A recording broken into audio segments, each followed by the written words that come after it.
E aí, gente, tudo bom com vocês?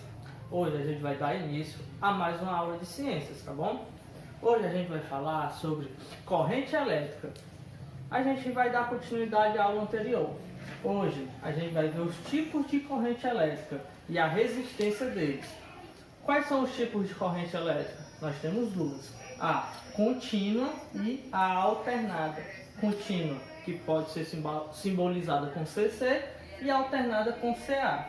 Mas o que é, né, a corrente elétrica contínua e a alternada? A contínua, ela caracteriza-se por manter seu sentido constante, que, como eu expliquei na aula passada, é mais ou menos como a pilha funciona. Tem um circuito em que as cargas ficam, né, indo e voltando, tá bom? Um exemplo, né, de corrente elétrica contínua são das pilhas, são das baterias, em que há um circuito elétrico com um polo positivo e um negativo, tá bom?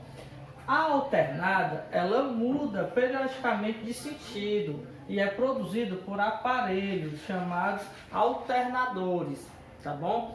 Que aparelhos são esses?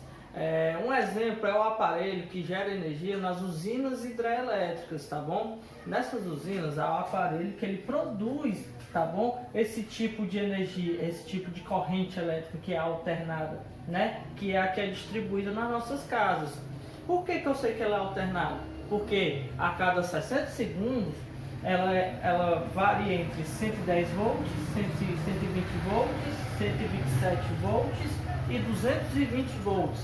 Ou seja, ela é alternada, ela nunca é constante, tá bom? Ela fica sempre mudando, ela está sempre passando, mas sempre com uma carga diferente, tá bom? Isso são os dois tipos de corrente elétrica. Agora a gente vai ver um pouco sobre resistência elétrica, ok? Pois bem, gente, dando continuidade, agora a gente vai falar sobre resistência elétrica. O que seria resistência elétrica? Gente, resistência elétrica é quando há uma maior ou menor resistência no fluxo de energia que passa por um material condutor. É importante frisar que ele tem que ser um material condutor, pois a gente está falando sobre resistência elétrica. E o material condutor é que dá liberdade, né, para essas moléculas de energia se movimentarem. Por que é importante, né, uma resistência elétrica? É para medir, pois, que há condutores que transmitem mais energia e outros que deixam menos energia fluindo, tá bom? Como assim? O nosso sistema elétrico, os fios, por assim dizer, eles são feitos de cobre, tá bom? Por quê? Porque o cobre, ele é um bom condutor. Por que não é feito de ferro? Porque o cobre, ele deixa os elétrons mais livres para poder se movimentarem, ou seja, ele é melhor condutor do que o ferro, tá bom? Como esses materiais são escolhidos? Eles são escolhidos de acordo com a sua ductilidade. O que é isso?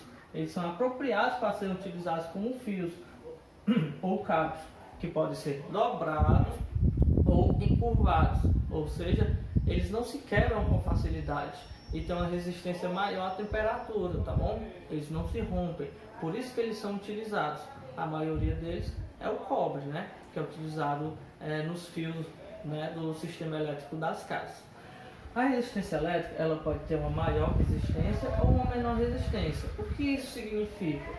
Quando ele tem uma maior resistência, é que tem menor facilidade de fluxo de elétrons, ou seja, quando ele tem uma maior resistência, terá menos energia saindo, né, passando por esse material condutor. E quando há uma menor resistência, é que maior facilidade de fluxo, ou seja, passa mais elétrons por esse condutor, ele transmite mais energia, tá bom?